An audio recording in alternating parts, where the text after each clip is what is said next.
All right. Show Me the Money is back for week number 4 here on the Just End the Suffering podcast. Getting ready to make some NFL picks. And joining me for the first time on NFL picks, now that he is legally allowed to do so, the great Jon Stanko is here. Jon, how are you? I'm doing great, Mike. Yes, legally, no longer under the umbrella of the corrupt NCAA. It's wonderful. It's wonderful news. Happy to be here. Yeah, this is somebody, Jon Stanko, somebody I had in mind from year 1 of the podcast, but he was not legally allowed to do it at his previous job. But now he is free to come on here and do NFL picks all he wants. Yeah, now I'm surrounded by gambling 24/7 at Barstool, so it's nice. Yeah. Again, you bet responsibly, but gambling can be fun if you do it responsibly. Yeah, and just because Jon is here tonight, we are using the Barstool Sportsbook lines tonight for our picks. I usually do FanDuel, but since Jon is here, we will support the Barstool brand, do Barstool lines on the picks. I appreciate you doing that. I cannot go against the company, so I appreciate you being flexible, Mike. Hey, I'm always flexible for you, Jon. Thank you. And as I always do for the new people on this segment, people have not heard from before, you want to let the audience know who you root for in the NFL. I am a New England Patriots fan, have been since the day I was born. So it was been a good life for me thus far. We're going through a little bit of a rough patch now, but it's been not a bad life for me. I'd sign for your rough patch after that life you've had. That's true. At least my team can still score offensive touchdowns. Yeah. And when did you hop on the Patriot bandwagon? Was it pre-Brady? Was it Brady? When was it? I was rooting for the Patriots pre-Brady. I remember doing so. Yeah, I remember before Brady, there was a game. I was living in my old house on Kettletown Road, and Adam Vinatieri missed a kick off the post, off the crossbar. And I sat and hid in a closet for 20 minutes, and my parents legit couldn't find me because I was sitting in a closet crying because I was so upset he missed the kick. And then I remember Brady coming in. I remember where I was for that Rams Super Bowl, and every single Patriots Super Bowl. I remember where I'd been. So I was watching before Brady, but obviously became more honed in once they became a better football program. But yeah, been there since day one. Yeah, absolutely. And obviously you're coming in here this week off a tough loss to the Saints here. And that was one, I think, did not go as planned, obviously. So you watched that game closely. What did you take away from the week 3 game against the Saints? First of all, everyone who's saying Mac Jones played bad can just go shut up because it's just not true. Mac Jones's offensive line was awful. The Patriots' offensive line was awful. They didn't give Mac Jones any help.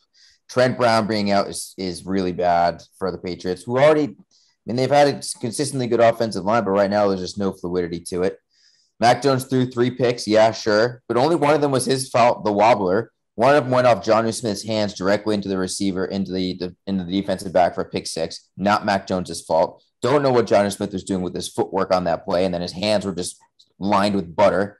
And then his third interception was at the end of the game when Patriots had no chance of winning. He was trying to force something to happen. That's my biggest takeaway from the game, Mike, is that Mac Jones, sure, the offense is not taking shots. I don't think that's Mac Jones's fault because guess what? When you spread it out, give him 4 or 5 receivers, he is dicing up defenses with like 20 for 24 when passes are between 5 to 12 yards or something like that with the short passes. He's super accurate. So Mac Jones is playing fine. The Patriots are not a great football team. They are a C-plus football team. But that's my biggest takeaway from the game is that don't blame Mac Jones for the loss because he has nothing to do with it. Yeah, I think this year is a strong reminder that the rookie quarterbacks are not the magic cure-alls for bad teams. I mean, we see it with the Jaguars, with the Jets. Justin Fields look bad for the Bears. Trey Lance hasn't had to do much for the Niners, but just the rookie quarterbacks don't land in good spots, and the guys who are going to be Lamar Jacksons don't grow on trees. Yeah, the crazy thing is I think in Jacksonville you have Trevor Lawrence being asked to do too much.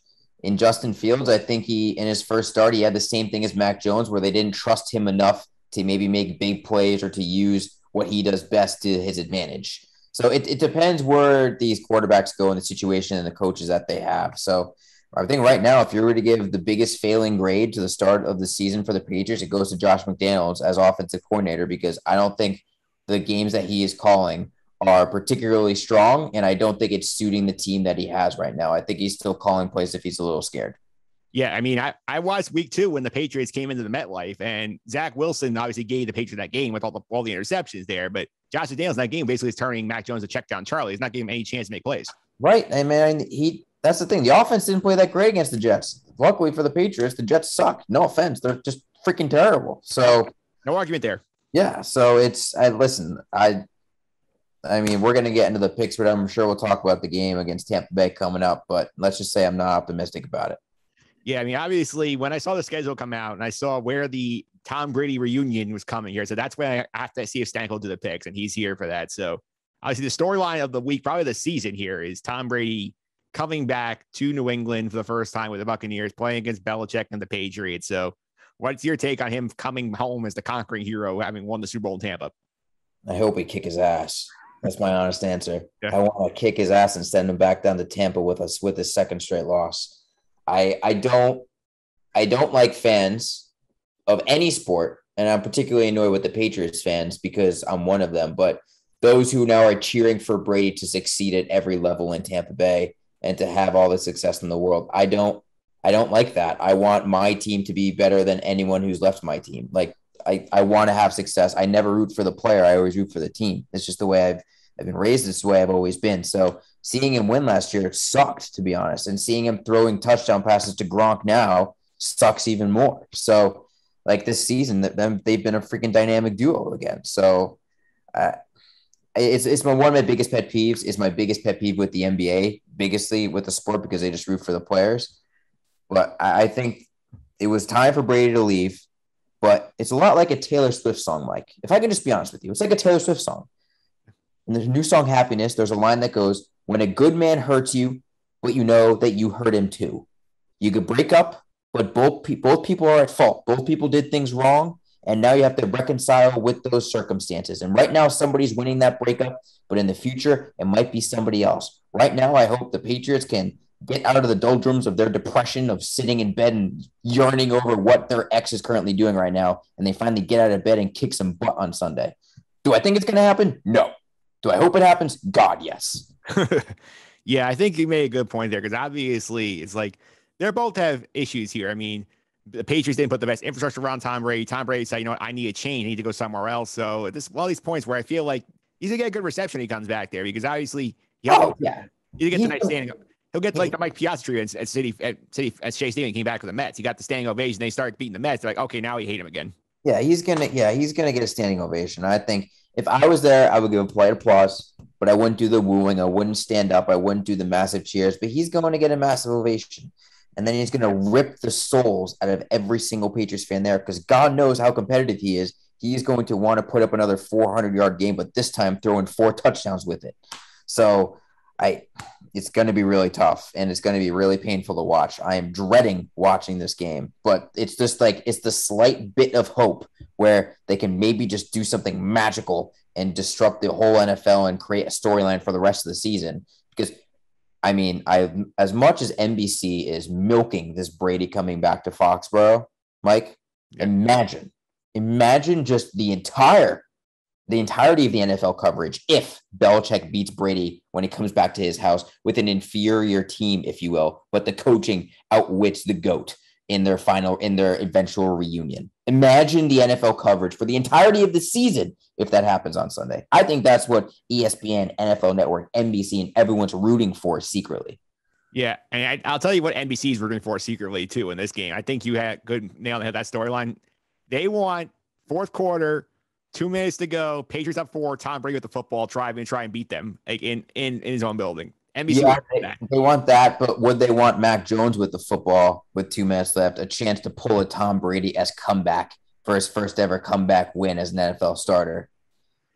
It's also interesting. That's something too. Does he have the Brady magic? Mac Jones, can he turn back the clocks to 2001 in the Super Bowl when Brady led a comeback drive with nobody expected to take down the team that they thought was indestructible? Maybe something like that happens in week 4 of the NFL season here in 2021. I don't know.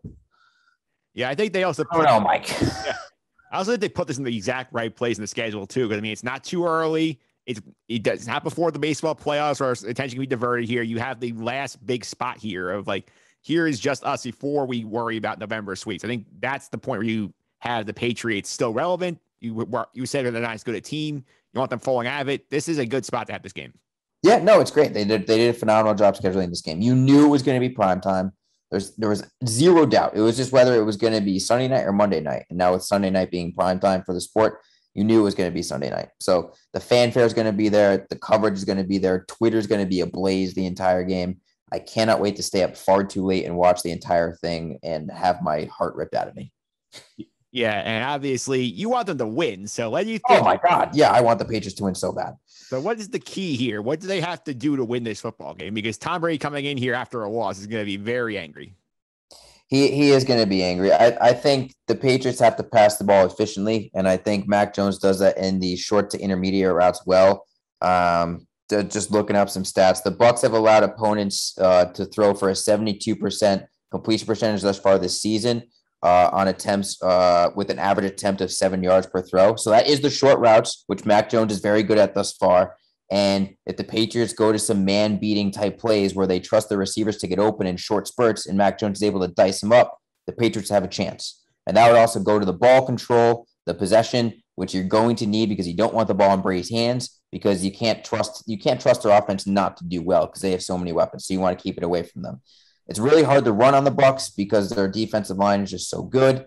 So you got to be efficient with that short passing attack. You got to get in second and 5, second and 4 situations consistently. So I think that's really key. And then this is going to be a random one for you, but I think the Patriots got to win the special teams battle because they've looked bad on special teams thus far. They got a punt blocked against New Orleans, which is just uncanny. Gunner has not done a great job returning punts for the Patriots thus far this year. But you look at the stats, the Patriots ranked 4th in the NFL in average starting position at the 32-yard line, and the Bucs ranked 5th at the 32-yard line as well, just separated by a couple decimal points. So if the Patriots can win the special teams battle, make the Bucs start further back, maybe inside their 20, just constantly pinning them deep with Bailey punting it and trying to get to that Pro Bowl caliber again, make them work for those extra yards and those extra scoring opportunities, maybe we'll give ourselves a chance. But we got to pass efficiently in the short yardage situations, and we got to win the special teams battle. That is what I think the Patriots have to do on Sunday night.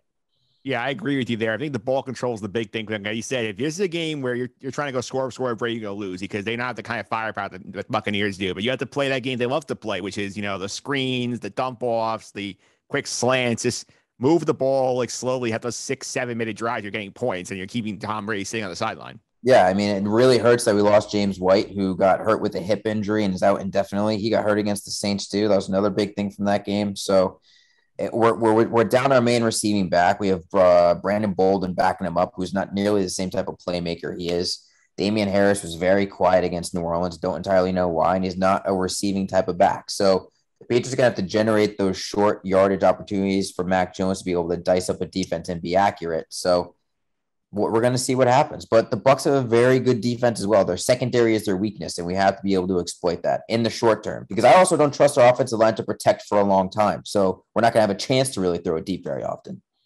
All right, that's all good stuff today. I'll be excited to watch this game Sunday night. Let's get to the picks, which is the reason why you're here. Nick Ferreira, you met on the Star Wars podcast called Star Wars Movies Rankings. He was here for the picks last week. He's not having a good week. He went 0-3. That's not great. You don't want that. Okay. Yeah, that's not good. That is not good. So to reset what Nick did last week, I have it up on the screen for people watching the video version here. He had the Bucs getting the 1.5 because he did this early in the week against the Rams, lost that one. He had the Seahawks laying 1.5 Minnesota, and what happened in that game. And he took your Patriots laying the 3 against the Saints. Now it backfired on him. To be fair with you, I had all 3 of those picks as well with my own picks, so I can't be too upset about them. So I went 0-3 on those specific ones as well. Though they wouldn't be my mortal locks or anything like that from last week, but I was with them on those picks. Yeah, I had a much better week. I went 3-0 for the first time this year. Hey, there we go. Good for you. What'd you have? Yeah, 3-0 on the week. I went head-to-head with him on the Rams-Bucs game. I took the Rams laying the points. I got that one easily. I had the Packers getting 3.5 in Santa Clara on Sunday night. That one worked out well. And I had that one as well. Gut feel of the week based on how they were playing and the opponent, I took the Bengals getting the 4.5 points in Pittsburgh against the Steelers, and they won the game outright. So good week for me. The Bengals aren't bad. The Bengals are not a terrible football team.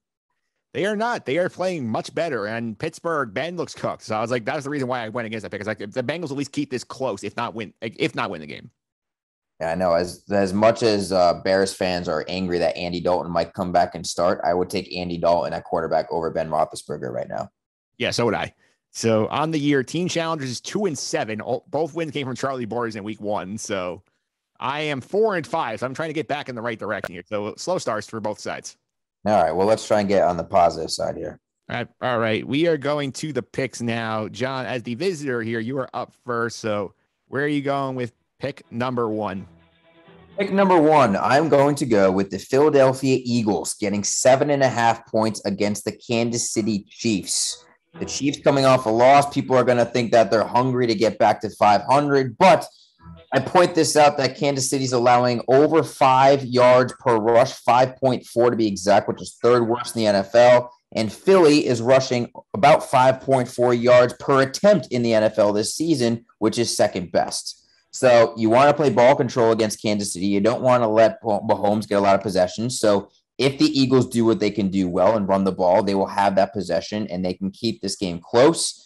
Now, the thing is, Philly needs to trust running it because I think they've run it one of the fewest amount of times in the NFL this season. I think it was somewhere around like the 70, 75 mark, just not a high total for 3 weeks. But that would be the plan. If I was the Eagles, do that. Kansas City is also 0-3 against the spread this year. So you got to hope that, they keep that trend going. Maybe they go to 0-4. And Kansas City ranks dead last in the NFL this year in terms of expected points contributed by a defense, according to NFLreference.com. So a bad defense that's not good against the run, against a team that has run successfully when they have, and a running quarterback as well that can keep possession away from Mahomes. So while I think Kansas City will win this game outright, I do think that the Philadelphia Eagles keep it within 7.5. I love this pick on your part too, because also, as you mentioned, the Chiefs don't cover. This is a problem like the last year. They've not covered games in a long time. Not since that Jet game last year. They've had trouble covering the spread for the last year and a half. And also, that hook is massive in this game because you can get the backdoor cover there, get within 7 points. I love exactly. That. Exactly. I'm right there with you. Where are you going? Pick number two. Pick number two for me, I'm going to go with the Detroit Lions getting 2.5 against the Chicago Bears. I think the Detroit Lions win this game outright, so I would take the money line, but give me the 2.5 points here. I think this is a tale of two teams that are going against each other with two incredibly opposite dichotomies with head coaches. You have the Chicago Bears, who don't want to play for their head coach, Matt Nagy, who has no idea what he's doing at the quarterback position, and nobody believes in him. Versus the Detroit Lions with Dan Campbell, while they're not winning a lot, they're playing hard in these games. They're keeping on fighting. Jared Goff doesn't look terrible. And the Lions got beat bad last week, so they're going to want to bounce back with a division win this week against the Bears, who have the worst scoring offense I've ever. They're terrible. Them and the Jets are just abysmal offensively. They had less than 50 yards last week total, something like that. Yeah, that's just terrible. So the Bears are the second worst scoring offense, and they're allowing almost 50% on third down conversions, which is almost as bad as the Washington Redskins this year. So the Detroit Lions, with a good defense themselves, going up against a bad offense, and a Lions offense with Swift, they'll convert on those third downs, and I think they win this game outright against the lowly Chicago Bears, and Matt Nagy's hot seat gets even hotter. I love this pick too because the Lions have been in all their games this year for at least a good portion of it. They had the big comeback against the Niners in week 1, scared you half to death in the knockout pool. They gave the Packers a fright in the first half, and they should have won last week. Justin Tucker needs a historic kick to win that game. So I love that pick. I think they're going to win outright. So great job there on that pick. All right. I'm glad we're 2 for 2 on agreement here. All right. Pick number 3. Where are you going? Pick number 3, I am picking a favorite. I'm going with the Green Bay Packers, -6.5 versus Pittsburgh. I think this is just you look at the quarterbacks here. I think you got Aaron Rodgers, who proved that he is still one of the best in the NFL with the comeback last week, against a quarterback that looks like he doesn't want to play anymore and can't throw a ball more than 10 yards down the field and can't shuffle his feet more than a yard in the pocket. So Green Bay has a top 10 pass defense, and Pittsburgh can't run the ball for anything. So are they going to have to rely on Big Ben to toss the ball around against a solid secondary? I don't think that's a great way to go. And opponents against Pittsburgh this year are getting over 12 yards per completion. And if you give Aaron Rodgers time to throw the ball deep, he's going to take advantage of it. And Pittsburgh, for their great defense, theoretically, no TJ Watt last week. We'll see about this week. They've only hit the opponent quarterback 13 times this year. So when that ranks 29th in the NFL, so you're telling me Aaron Rodgers is going to be able to get time against a secondary that's allowed big plays? I will take Aaron Rodgers every single time with that. I think Green Bay wins this game by over a touchdown. I would say it's a 2-possession win for the Green Bay Packers over the Pittsburgh Steelers. Agree as well. 3 for 3. As he said, I think is the best. That's not good, though, that we agree on all my picks, Mike. We need to disagree on one because that's just we're putting the skunk on them if we agree on all of them. Well, I think you might disagree with some of mine, so we'll see where we get to there. But I think you said pick against Ben. I think it's a value pick here, and you're again not having to worry about the hook here. You get a touchdown win. Good job. Yep. All right. I'm up now. My first pick. Pick number one. I'm going to take the Saints at home, laying 8.5 against the Giants. Going back to the Superdome, a lot of emotion in there. The crowd's going to be jazzed up. The big win for the Saints against your team last week. And the Giants are a god-awful football team. I mean, how they lost Atlanta last week makes no sense. Joe Judge has no idea what he's doing. They just lost Blake Martinez of the season, probably their best defensive player in the front seven outside of Leonard Williams. And the Giants never win down there. You know this. They never win in New Orleans. And I think this game's going to be a blowout with the way the Giants are playing. So give me the Saints laying all those points for pick number one. I would agree with this pick. I wouldn't make it a lock. My only worry is that it's over a touchdown. So I think Daniel Jones hasn't played bad in the past couple of weeks. He has not been the reason that the New York Giants have lost. Though with that being said, with them losing to the Saints last year, I do think they lose this game. I think you got to hope for a defensive touchdown from the Saints, which is very possible against Daniel Jones' turnover prone ability. So I agree with you, but I'm not 100% confident. Put me at like 60% leaning on your side. All right, that's pick number one. Pick number two, I'm going to go to that Sunday night game. I'm going to take the Buccaneers laying the 7 against the Patriots here. This is just one I knew you're not going to like it, but I can't bet against Tom Brady here, coming off a loss. Big motivating factor here. And I don't think, as you said, New England's an inferior team. I don't think they're going to be up to the moment here. I think they're going to have a lot of trouble here. I think it's going to be an angry Tampa Bay team. I think they win this game by double digits. So I'm going to take the Buccaneers laying the 7, pick 2. I agree with you 100%. I would have made that a mortal lock of mine, but I'm not putting a bet against the Patriots as a mortal lock of mine. So I agree with you 100% here. I think this is a 14-point game, if we're lucky. Yeah, that's pick number 2. Pick number 3, I have to get a dog on the board here. So I'm going to take the Ravens getting 1.5 in Denver against the Broncos. And I think this one here, I saw Denver last week. Denver was good, but again, track record for Denver. They had 3 teams they had beaten this year. The Giants, the Jaguars, and the Jets are combined 0-9. This is a big step up in weight class here, the Ravens. The Ravens had the big win in Kansas City. They had the letdown last week in Detroit, and they got bailed out by Justin Tucker. I think they're going to be focused coming in this game. I think they can win this one outright pretty easily. I think they'll make some plays against the Denver defense. I'm getting 1.5. I think they're going to win this outright. So give me the Ravens getting 1.5 in Denver for my last pick of the week. I disagree with you, sir. I am picking the Denver Broncos. It's time to start believing in the Denver Broncos. Their defense is good. Teddy Bridgewater is salvageable. They have weapons on the outside that are solid. Despite losing Jerry Jeudy, they're still putting up decent numbers on the outside. And the thing is, they're being creative with their playmaking on the offensive side.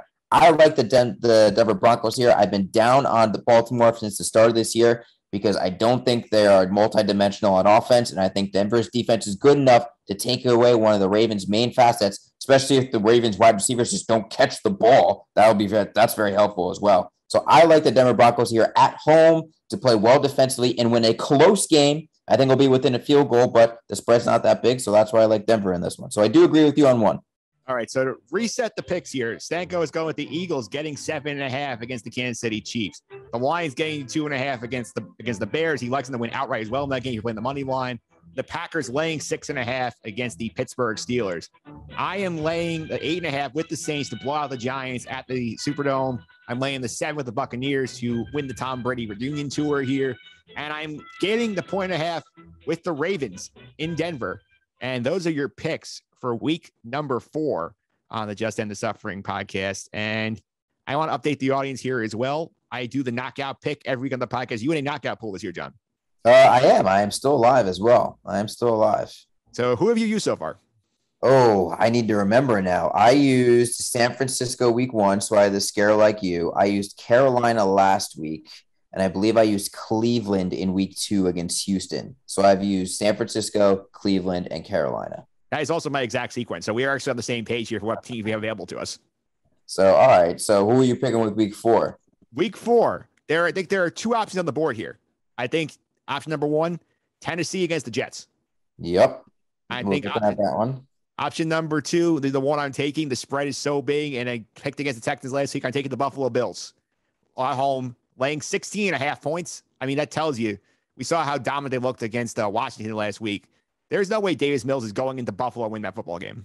That is the one that I think I'm going to pick once I submit my pick. I was leaning Buffalo Bills as my number 1 option, but agree with you. Tennessee's number 2 option if you don't want to take a big favorite, if you don't want to take a big team or that early on with Buffalo. But I think you got to be safe, still stay alive as people get knocked out in these early weeks. So I agree with you, the Buffalo Bills. That'll be my pick as well. Again, we're agreeing too much, Mike. We're agreeing too much. Yeah, I mean, we were like last week. I figured I'll risk it for the biscuit with Carolina here and just take the chance that like they might be good later. But that was a week where I saw a couple I was not sure about. So I said they're not losing that game to Davis Mills on a short week. So I said I'm going to do that. So I'll just pick against Davis Mills again. I agree with you. Before we go, Mike, I want to ask you, what's one game week 4 you're most excited for? Maybe it's a little bit off the radar, one we didn't talk about yet, but one game that you think is going to be very entertaining. I like those two NFC West battles, the Rams Cardinals, 49ers Seahawks, especially that second game, because Seattle needs to win because they cannot be 1-3 at division. You have one team that's going 4-0. If they lose to the Niners are 3-1. Yeah, I'm with you. I love the NFC West battle between Arizona and LA, the Rams, because I think Kyler Murray has been absolutely insane thus far. You hope DeAndre Hopkins is healthy for him this week, and the Rams are just coming off a huge win. Can they keep that momentum? Right now, they're the best two teams in the NFC West, the way they played. I think that game is going to be an absolute shootout. I'd be scared to bet the over because it's probably going to keep on going up over the course of the week, but I think that game is going to be so fun to watch. Yeah, and next week on the picks here, I'm going to have our legal guy, Phil Ferraz, come on the line, big Giants guy. So we're going to start seeing the anger of the Giant fans growing as the season progresses. I don't know where that win's coming from for them.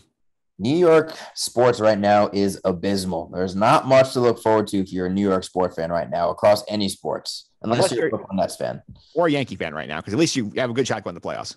Yeah, I'm a Red Sox fan. We don't need to talk about that. Yeah. Because, I mean, the football season's over in September again, which is incredible for New York. It is. You got to hope for a coach's firing to generate some juices or something to happen. I don't know. But Zach Wilson needs to learn to not throw the ball at the other team.